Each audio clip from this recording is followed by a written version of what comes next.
नमस्कार, मैं संजीव कुमार आज नवनाथ, जिसके रचयिता प्रोफेसर रविशंकर सिंह और डॉक्टर अरुण कुमार त्रिपाठी जी हैं, का दूसरा भाग आपके समक्ष प्रस्तुत कर रहा हूँ।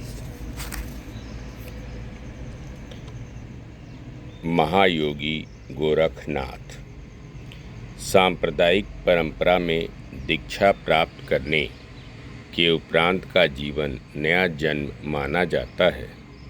इसलिए साधुओं, सन्यासियों, योगियों के दीक्षा के पूर्व का वृत्तांत प्राप्त करना दुरूह कार्य है।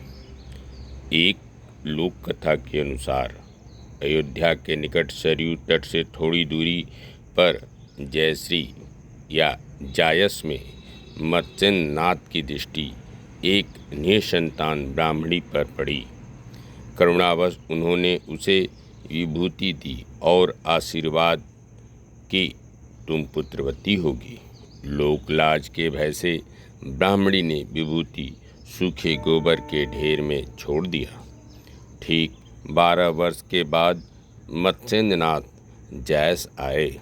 मत्स्येंद्र नाथ ने गोबर के ढेर से बच्चे को बाहर निकाला और कहा, यह बच्चा गोबर से निकला है, इसलिए इसका नाम गोरखनाथ रहेगा।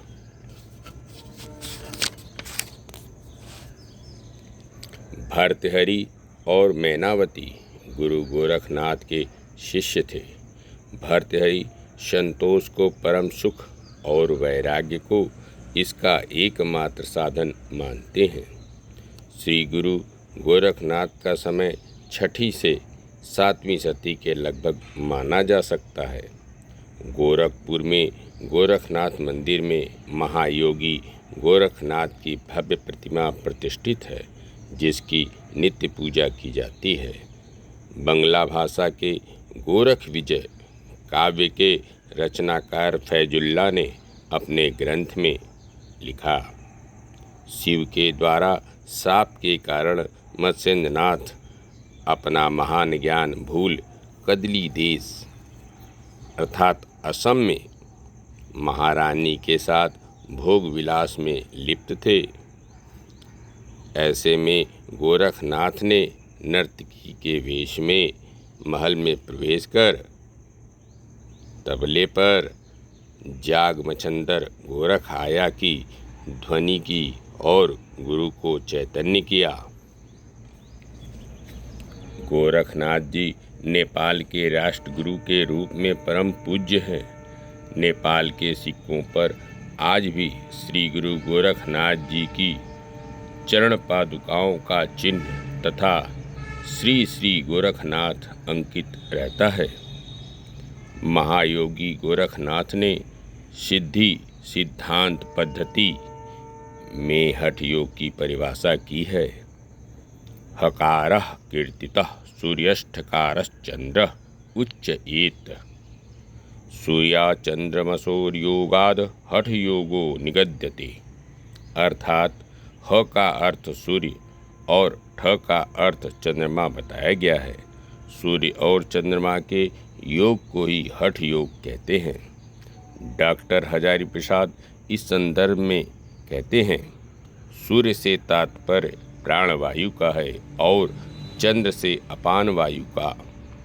इन दोनों का योग अर्थात प्राणायाम से वायु का निरोध करना ही हठ योग है।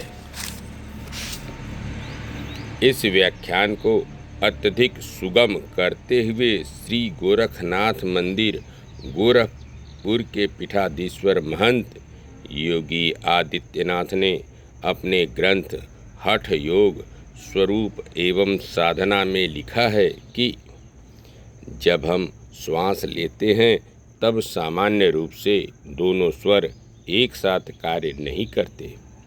कभी एक स्वर चलता है तो कभी दूसरा, लेकिन इसमें कोई संतुलन नहीं होता है। हठ योग की साधना से दोनों स्वरों में संतुलन स्थापित होता है। जब हमारा दायां स्वर चलता है अर्थात सूर्य नाड़ी चलती है, तब हमारे शरीर की प्राण शक्ति क्रियाशील होती है। अधिकांश शारीरिक क्रियाएं, विकास, रक्षण एवं संचालन आदि इसी शक्ति द्वारा संपन्न होती है। श्वास, पाचन संस्थान, अवयव एवं ग्रंथि में इसी का सीधा संबंध होता है। पशु पक्षियों एवं अन्य जीव जंतुओं में यह शक्ति अधिक सक्रिय होती है।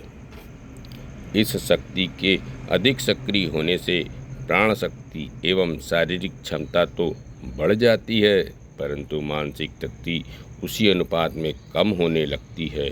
इसी प्रकार जब हमारा बायां स्वर चलता है अर्थात चंद्र नाड़ी चलती है तो चेतना शक्ति क्रियाशील होती है। मानसिक क्रियाकलापों का संचालन इसके माध्यम से होता है।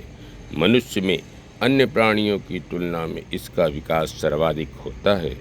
इस चंद्र नाड़ी के अधिक क्रियाशील होने पर शारीरिक क्रियाकलापों के प्रति व्यक्ति की उदासीनता तथा प्राणिक क्षमता भी कम हो जाती है। हठ योग की साधना से दोनों शक्तियों में संतुलन स्थापित होता है। फलस्वरूप तीसरा स्वर सुषुम्ना जागृत होता है, जिसे सुषुम्ना नाड़ी, स्वस्ति नाड़ी आदि कहते हैं। हठ योग में आध्यात्मिक शक्ति सुषुम्ना का जागरण होता है। कुंडलिनी को जगाकर शिव को समरस करना योगी का चरम लक्ष्य है। चाबी से जिस प्रकार ताला हठात खुल जाता है, उसी प्रकार कुंडलिनी के ऊर्ध्वगमन से हठात मोक्ष द्वार अनायास ही खुल जाता है। हठात मोक्ष द्वार खोलने की विधि प्रस्तुत करने के कारण ही इस योग को हठ योग कहते हैं। हठ योग में शरीर शुद्धि के 7 साधन बताए गए हैं।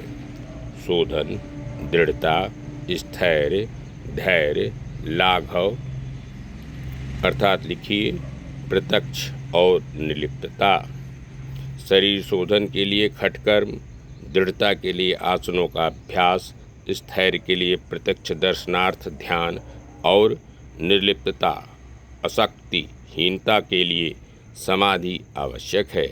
इस क्रम में अभ्यास करने पर अवश्य ही मुक्ति प्राप्त होती है। शेष अगले अंक में। धन्यवाद। नमस्कार।